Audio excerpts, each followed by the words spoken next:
Hello friends, very good afternoon. How are you? I hope आप सभी लोग अच्छे होंगे, स्वस्थ होंगे, मस्त होंगे। एक बार फिर मैं आप लोगों के बीच में इंग्लिश लिटरेचर पर आधारित कुछ महत्वपूर्ण क्वेश्चंस के साथ हाजिर हूँ और आइए बिना देरी किए हुए हम लोग आज के सेशन को स्टार्ट करते हैं। फ्रेंड्स, ये सारे क्वेश्चंस यूपीटीजीटी, पीजीटी, इसके अलावा बीपीएससी, आरपीएससी और जीआईसी लेक्चरर, साथ ही साथ सभी प्रकार के टीचिंग एग्जाम्स और यूजीसी नेट के लिए भी बेहद महत्वपूर्ण है। तो आइए हम लोग डिस्कशन करते हैं। तो ये रहा question number 1। Who is considered the father of English literature? The father of English literature किसे माना जाता है? जियोफ्री चौसर, विलियम शेक्सपियर, जॉन मिल्टन या थॉमस मोर? तो जहाँ तक विलियम शेक्सपियर का संबंध है तो greatest Elizabethan poet, सोनेटियर and playwright, और जॉन मिल्टन प्यूरिटन एज के महान साहित्यकार, और सर थॉमस मोर अपने उटोपिया के लिए फेमस हैं।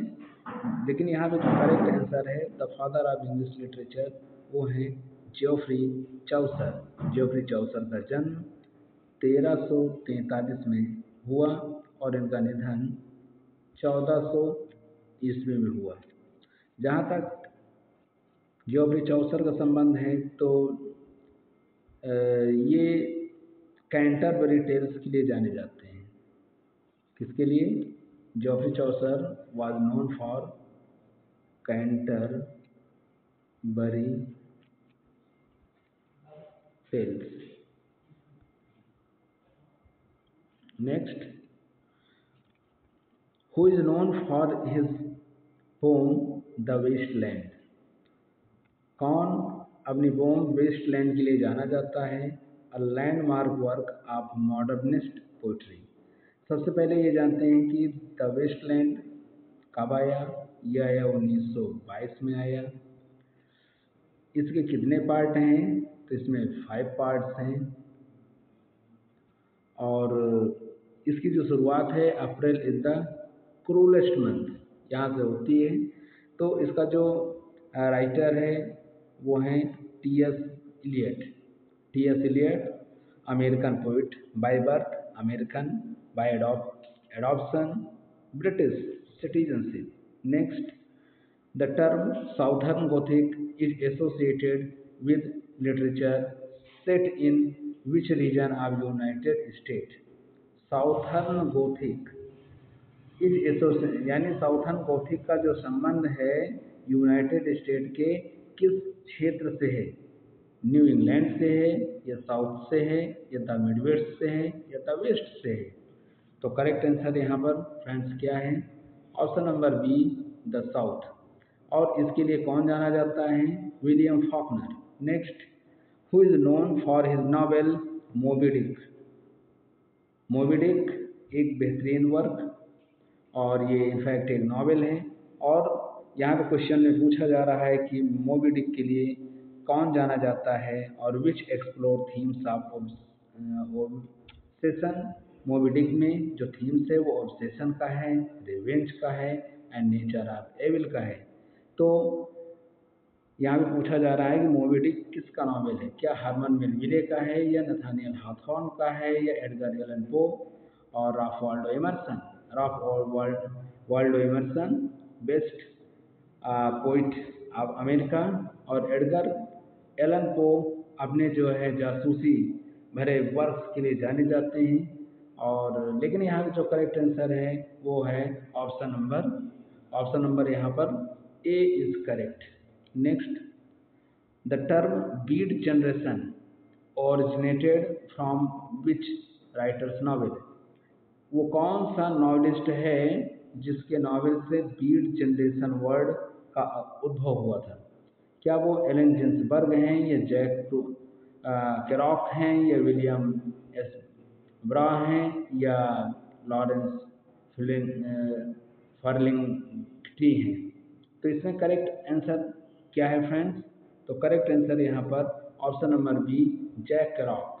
जैक केरॉक के नॉवेल से बीट जनरेशन शब्द का उद्भव हुआ है। Next, who is known for his play the importance of being earnest.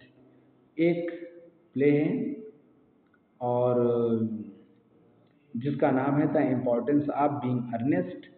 ये एक प्रकार से सैटायर कर रहा है विक्टोरियन समाज के ऊपर, विक्टोरियन सोसाइटी के ऊपर। और इसका राइटर कौन है? क्या एडगर एलन पो हैं?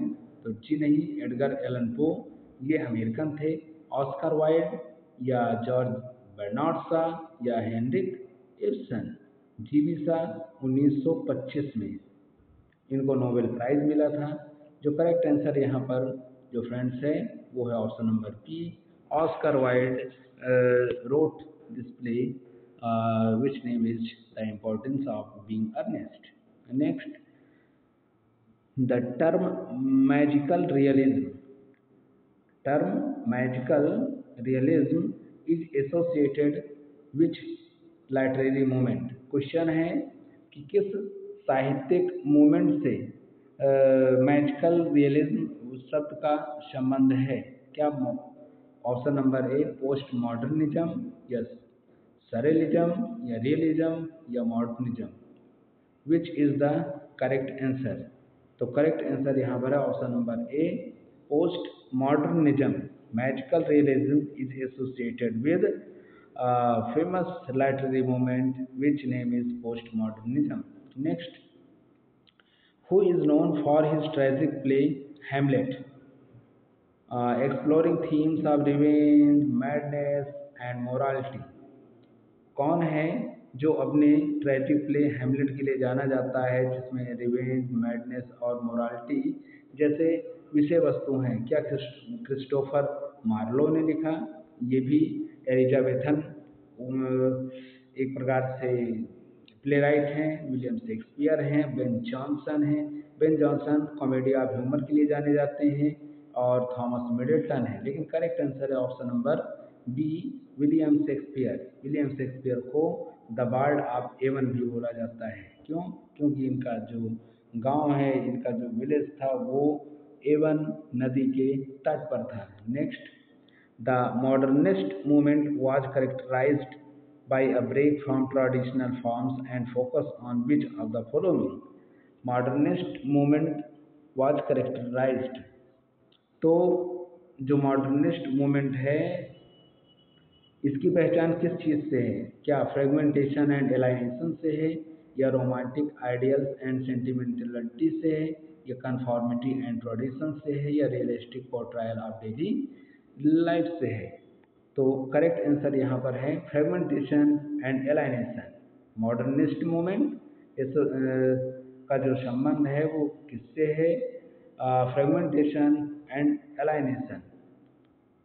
Next, who is known for his epic poem Beowulf, one of the most important work of the old English literature। क्या बीवल्फ जॉफ्री चौसर ने लिखा? जी नहीं। क्या शेक्सपियर ने लिखा? बिल्कुल नहीं। जॉन मिल्टन ने पैराडाइज लॉस्ट लिखा था। तो क्या इसका जो करेक्ट आंसर है वो क्या हो सकता है? अब तीन जब कट गए हैं तो option number D is correct. Beowulf बहुत ही शानदार एक प्रकार से इपिक है, एक प्रकार से बहुत ही शानदार महाकाव्य है और जिसका जो हीरो है वो बीवल्फ है।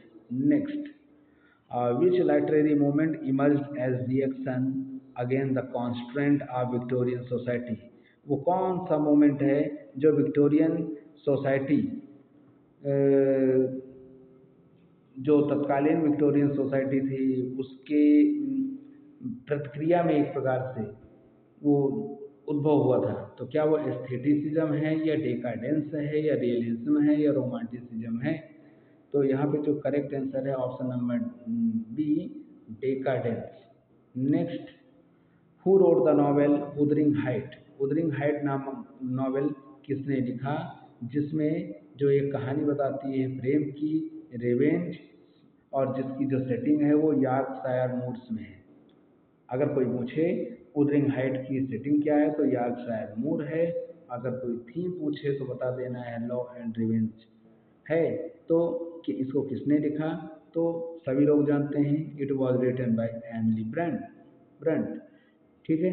Next, the term stream of consciousness is associated with which literary movement? Stream of consciousness का संबंध किस लिटरेरी मूवमेंट से है? मॉडर्निज्म से है, या रोमांटिसिज्म से है, या रियलिज्म से है, या नेचुरलिज्म से है? तो करेक्ट आंसर यहाँ पर क्या हो सकता है? मॉडर्निज्म। स्ट्रीम ऑफ कॉन्शियसनेस का जो संबंध है वो मॉडर्निज्म से है। Next, who wrote the novel the Catcher in the Rye? Catcher in the Rye नामक नॉवेल किसने लिखा, फीचरिंग, जिसमें फीचरिंग किया गया है टीनेज प्रोटागोनिस्ट, जो जिसमें एक टीन एज की प्रोटागोनिस्ट है जो संघर्ष कर रही है with adolescence and societal expectation. तो क्या Catcher in the Rye JD Salinger ने लिखा, या अर्नेस्ट हेमिंग्वे ने लिखा, या एफ स्कॉट फिट्जगेराल्ड ने लिखा, या जॉन स्टेनबेक ने लिखा? What might be correct answer?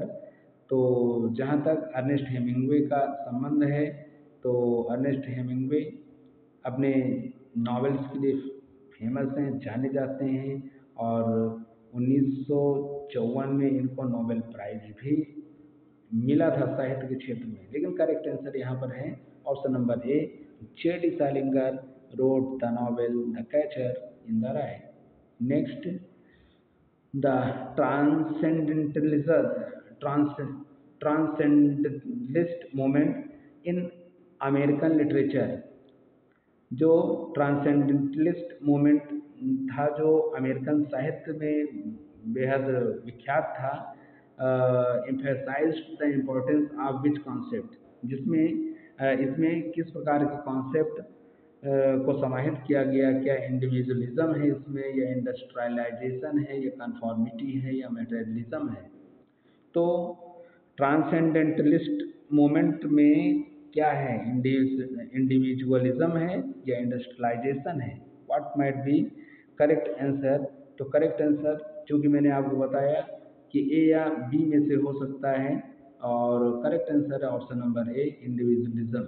Next, who wrote the novel 1984? Modern age का बेहतरीन नॉवेल है, और portraying a dystopian society under the totalitarian rule. तो ये निश्चित तौर पे पूछा जाता है कि वो कौन सा नॉवेल है जिसमें डिस्टोपियन सोसाइटी का वर्णन किया गया है। और ये एक प्रकार से ऐसा नॉवेल था कि जो अपने समय, यानी जब लिखा गया उसके मतलब बहुत भविष्य को लेकर के जो कहानियाँ हैं वो बनाई गई। तो क्या एल्डस हक्सले ने लिखा है या जॉर्ज ऑरवेल ने? Yes, George Orwell is the correct answer. और it was one of the, और जॉर्ज ऑरवेल का जहाँ तक जन्म है, जॉर्ज ऑरवेल का जन्म बिहार के मोतिहारी में हुआ था। कहाँ हुआ था? तत्कालीन ब्रिटिश इंडिया के मोतिहारी में इनका हुआ था, और ये पेशे से एक बेहतरीन पत्रकार थे। Next, which literary movement focused on capturing the essence of daily life through detail observation? वो कौन सा साहित्य मूवमेंट है और जो फोकस करता है on capturing the essence of daily life, जो डेली लाइफ के जो तत्व हैं उन पर फोकस करता है? तो क्या वो रियलिज्म है, या रोमांटिसिज्म है, या मॉडर्निज्म है, या पोस्ट मॉडर्निज्म है? तो करेक्ट आंसर इसमें फ्रेंड क्या हो सकता है? करेक्ट आंसर यहाँ पर ऑप्शन नंबर ए, चूँकि डेली लाइफ के ऊपर है तो इसका मतलब वास्तविकतावाद है, तो रियलिज्म करेक्ट होगा। नेक्स्ट,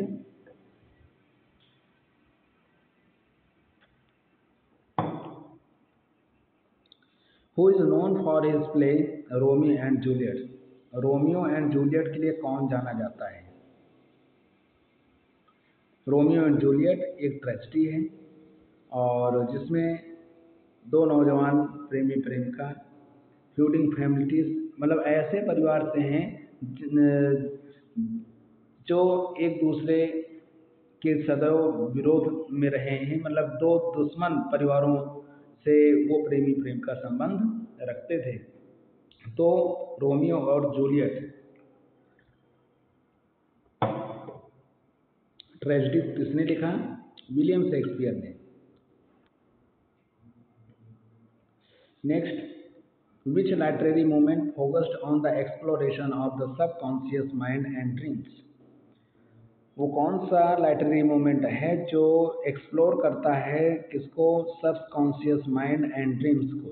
या वो सरेलिज्म है या रोमांटिसिज्म है या मॉडर्निज्म है या रियलिज्म है? तो करेक्ट आंसर यहाँ पर क्या है? वो सरेलिज्म है। सबकॉन्शियस माइंड एंड ड्रीम्स को एक्सप्लोर करता है। Next, who is known for his collection of poem entitled Leaves of the Grass? Leaves of the Grass modern age का बेहतरीन काव्य संग्रह, और इसको लिखा है किसने? वाल्ट विटमन ने। तो निश्चित तौर पे ये आप सबको मालूम ही है और ये सारे आंसर गलत हैं। Option number is correct. Next, the beat generation जो आया था वो 1950 के आसपास आया था। Write rebelled against which aspect of society? Beat generation में जो राइटर थे वो समाज के किस चीज़ के खिलाफ थे? क्या कंज्यूमरिज्म एंड कंफॉर्मिटी, या इंडस्ट्रियलाइजेशन एंड अर्बनाइजेशन, या पॉलिटिकल करप्शन एंड सेंसरशिप, या रेशियल सेग्रेगेशन एंड डिस्क्रिमिनेशन? तो करेक्ट आंसर यहाँ पर क्या हो सकता है? करेक्ट आंसर है option number A, consumerism and conformity. Next, who wrote the novel pride and prejudice? Exploring theme pride and prejudice का जो थीम है वो लॉ है, मैरिज है, सोशल क्लास है। Pride and prejudice. और तो क्या इसको चार्लोट ब्रेंट ने लिखा या जेन ऑस्टन ने? यस, जेन ऑस्टन का ही वर्क है। और आंसर रॉन्ग है। इसमें एलिजाबेथ नाम की हीरोइन होती है जो निश्चित तौर पे प्रेजुडाइज, यानी जो प्रेजुडाइज है वो एलिजाबेथ पर ही दर्शाया गया है। बहुत ही बेहतरीन नॉवेल है। Next, the Harlem Renaissance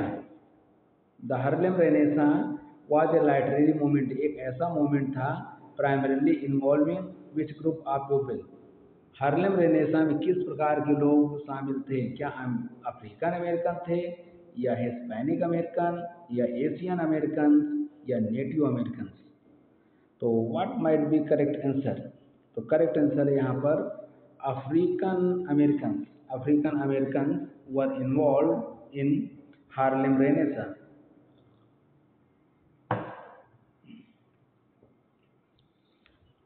Who is known for his epic poem paradise lost? तो सभी लोग जानते हैं पैराडाइज लॉस्ट किसके द्वारा लिखा गया? जॉन मिल्टन ने लिखा। पहली बार कब आया? 1667 में आया। इसके बाद कब आया? 1674 में आया। 1667 में कितनी बुक्स थी? 10 बुक्स थी। 74 में 12 बुक्स हो गई। Next, which literary movement emerged as a creation against the industrial revolution and emphasized emotion and imagination के खिलाफ जो मूवमेंट खड़ा हुआ उसे क्या बोलते हैं? क्या रोमांटिसिज्म, या रियलिज्म, या नेशनलिज्म, या surrealism? What might be correct answer? तो इंडस्ट्रियल रिवोल्यूशन के खिलाफ जो एक प्रकार से आंदोलन खड़ा हुआ था उसका नाम था रोमांटिसिज्म। और विलियम वर्ड्सवर्थ ने इसी पर एक पोम लिखा है, क्या? The world is too much with us. Next, the lost generation refers to the writer. Lost generation में वो राइटर्स हैं who lived through and were affected by which event? किस चीज़ से वो लोग प्रभावित हुए थे? लॉस्ट जनरेशन के जो कवि थे वो किस चीज़ से प्रभावित थे? क्या वर्ल्ड वार फर्स्ट, या वर्ल्ड वार सेकेंड, या ग्रेट डिप्रेशन, या कोल्ड वार? तो करेक्ट आंसर यहाँ पर क्या होगा? World war first. World war first के बाद एक तरह से पूरे विश्व में शून्यता आ गई थी। Next, which literary movement rejected traditional form? वो कौन सा लिटरेरी मूवमेंट था जिसमें traditional form and experimented with language and form? तो जिसने एक तरह से रिजेक्ट कर दिया था traditional forms and experimented with language and form, यानी ट्रेडिशनल फॉर्म्स को जिसने रिजेक्ट कर दिया था और उसने प्रयोग किया एक अलग प्रकार की लैंग्वेज और फॉर्म का, क्या उसको मॉडर्निज्म बोलते हैं, या रियलिज्म, या नेचुरलिज्म, या विक्टोरियनिज्म? तो करेक्ट आंसर यहाँ पर क्या बन रहा है? वो है modernism. Next, who wrote to kill a mockingbird? एक नॉवेल है जिसका नाम है to kill a mockingbird. ये एड्रेस करता है रेशियल इनजस्टिस, नस्लीय जो भेदभाव है, नस्लीय जो अन्याय है उस जो अमेरिकन साउथ यानी साउथ अमेरिका में जो हो रहा था वहाँ के ब्लैक्स के साथ, उसी पर आधारित है। तो क्या इसको हार्पर ली ने लिखा, या मार्क ट्वेन ने लिखा, या एफ स्कॉट फिट्जगेराल्ड ने लिखा, या जॉन स्टेनबेक ने लिखा? तो करेक्ट आंसर यहाँ पर फ्रेंड्स क्या हो सकता है? करेक्ट आंसर है Harper Lee. Killing to kill a mockingbird was written by Harper Lee. Next, which literary movement emphasized emotion, nature and individualism? वो कौन सा लिटरेरी मूवमेंट है जो इमोशन, नेचर और इंडिविजुअलिज्म पर आधारित है? तो करेक्ट आंसर यहाँ पर क्या हो सकता है? क्या रोमांटिसिज्म है, या रियलिज्म है, या नेचुरलिज्म है, या सरेलिज्म है? तो इमोशन, नेचर और इंडिविजुअलिज्म, तो ये सब कहाँ पर देखा गया? रोमांटिसिज्म में देखा गया। और which literary movement focused on the portrayal of ordinary life? वो कौन सा लिटरेरी मूवमेंट है जहाँ पर फोकस किया गया है, जो रचनाएं लिखी जाती थी वो सामान्य जीवन पर और सामान्य लोगों पर? क्या वो रोमांटिसिज्म है, या रियलिज्म है, या मॉडर्निज्म है, या पोस्ट मॉडर्निज्म है? What might be correct answer? तो सामान्य जीवन और लोगों पर जो रचनाएं लिखी जाती थी, क्या वो आई थिंक रोमांटिसिज्म होना चाहिए। रोमांटिसिज्म, क्योंकि विलियम वर्थ की जितनी भी पोइट्री थी, जो भी पोइट्री थी, everything was based on nature, based on common people, based on common life. जैसे आप सोल्ट रीपर को आप ले सकते हैं। तो फ्रेंड्स आज बस इतना ही, और इसके बाद फिर मैं नेक्स्ट वीडियो में आपके बीच में फिर हाजिर होऊंगा। लेकिन अगर वीडियो अच्छा लगे तो निश्चित तौर पे आप लोग इसको लाइक शेयर सब्सक्राइब जरूर करें। बहुत बहुत धन्यवाद।